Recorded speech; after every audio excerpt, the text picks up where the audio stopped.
So, Amy, Zachary. Avery, Zach.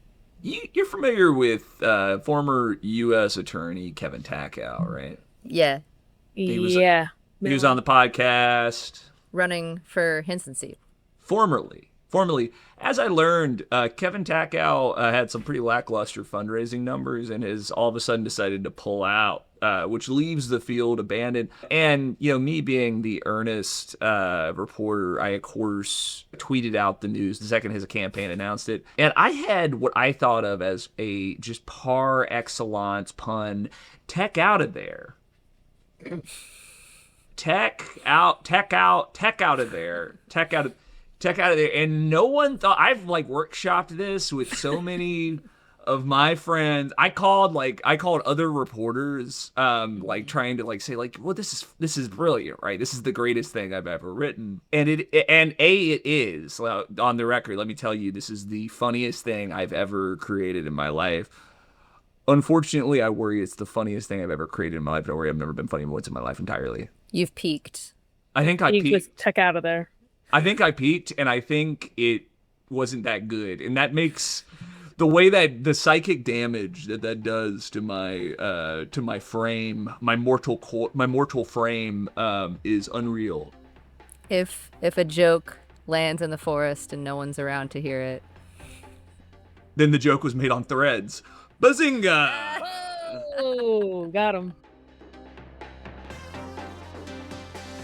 Happy Wednesday, everybody, and welcome to Cornhole Champions, a weekly podcast powered by Iowa Starting Line, where we throw bags at the state's biggest stories. I'm your host, Zachary Oren Smith. I'm joined today by Iowa Starting Line's architect of the written word, the Nabokov of newsletters, mastermind, Amy Rivers. Hey, Amy. who's Nabokov? He wrote Lolita, actually kind of a problematic pick, but whatever. And armed with nothing but memes and a bad attitude, Starting Line's all-timer, Avery Staker. What's good, Avery? We do need to get some, a bank of, sounds. I think, We do. We should get, a soundboard. A soundboard would be sick. Yeah, maybe on the next drive, you guys will actually fund Starting Line well enough so I can afford a bunch of new cool equipment. You don't need a fundraising drive to give us money. You can give us money right now. This donation. Or if you have an old board, just send butter it Zach's way. Give butter at Avery Staker. First story is a sad one, unfortunately. Today is we're talking on Tuesday, July 1st. When you'll hear this, it'll be the day after.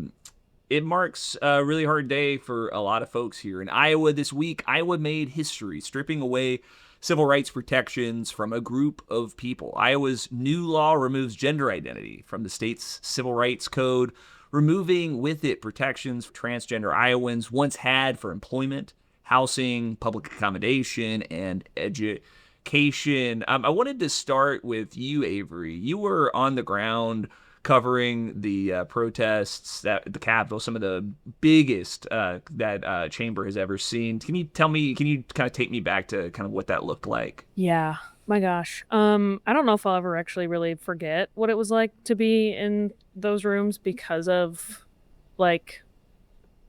I'm used to showing up at protests and it being the largest gathering of my trans and queer friends that I know. That we are ever able to have. But I think that's also indicative of just how many people were there. If everyone imagine everyone being in the same room together. That's what it was like for me specifically. And there was chanting, it was loud, it's super echoey in there. And I just remember being and usually I'm there's a set of nerves I have to shake off before going to protest just because they're high intensity environments. But this one, once I shook off the nerves and showed up, I saw everyone that was there and there was a hope to it, even though kind of behind the scenes, we weren't necessarily aware of the kind of back alley type politics that were getting the bill passed. There was an energy of, we can do this, with us being here, this will do something. And I think it did. It was the largest protest in history at the Iowa Capitol. and it was for trans people, and it wasn't just trans people in Iowa showing up to protest their rights getting taken away. It was people who support trans people. And I think seeing that type of energy in a state like Iowa after everything that's happened the last few years, I use that as an anchor today, mostly. Mm-hmm. I think the tide that rose to the Iowa Capitol of those protesters. I mean, I think that was big for the folks that were there, and I think it was big for people that saw that in the newspaper, saw that on TV, across the state, across the nation, right? That this people that said that this is not representative of our values, of what we want for our people, but that did not stop the bill from passing. I mean, it passed at such a breakneck speed. In the House, it passed 16-36. In the Senate, 33-15. Iowa Governor Kim Reynolds was able to sign it 7 days after it was introduced. First bill signed. First bill signed. I remember it being early days of the Iowa legislature, and nonetheless, this was the thing that the Republican Party felt they had the votes for, had the support for across their chambers, and pushed it through. Let's talk a little bit about kind of what these changes will mean. I mentioned the protections when we altered the Iowa Civil Rights Act to remove certain sections, certain protections for named peoples. There's obviously those changes. But also, it prevents the state from, in the future, changing sex markers on birth certificates. It also changes language, language in Iowa law and in Iowa schools. When we're talking about gender identity, instead of using gender identity, we use this kind of like more nebulous term, kind of spookier term that you'll hear in right-wing circles. Gender theory is now the official terminology. Amy, I understand you heard from State Representative Amy Wichtendahl. Is that right? Yeah, I got the statement that she sent around this morning.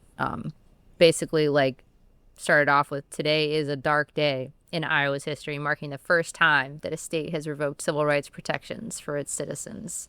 And basically saying, one part of this was saying, she's talked to the other representatives, and she says that she doesn't even think half of them believe their own talking points about, how they're helping people or whatever. They do, however, she says as a quote, understand how targeting the trans community is a tool of power acquisition. And we heard this from the people that we talked to for your story, Zachary. The trans folks that are talking about why they're staying or why they're thinking about leaving. They understand that this is all part of a larger Project 2025 playbook.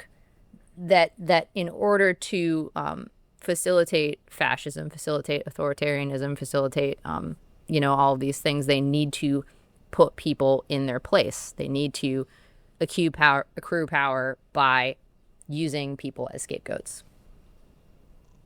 And I think it's important to hear from Amy Wichtendahl, because Amy's the first popularly elected trans official in the state of Iowa at that state legislative level. I remember talking to some folks leading up to this bill, who one of them said, one of them was talking about kind of the way that, when I go to my own state representative, right, that state representative is representing me and folks that live near me. But, when Amy Wichtendahl goes to the state capitol, she's representing trans Iowans writ large, LGBTQ Iowans writ large. And I just think when I think about the kind of seriousness that she brings to this conversation, I just for moments like this, I'm just it's really powerful to see. She also did mention at the end of that statement that the law was unconstitutional, and she thinks that the courts can declare it as such. So I'm wondering if that is going through any sort of. I haven't heard anything like that. I know that the ACLU of Iowa will be watching this legislation closely, watching the extent to which it impacts people, and we'll be looking for stories like that. So something to pay attention to. I think in the same way that these laws were enshrined, these protections were enshrined until the state legislature overnight, in 7 days, decided to take them away. Similarly, right, nothing is in stone, right? And I think it's important to remember that the protests that filled the Capitol with righteous anger and music and singing.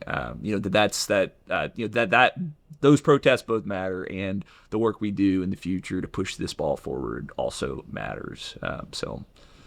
With that, we'll take a break.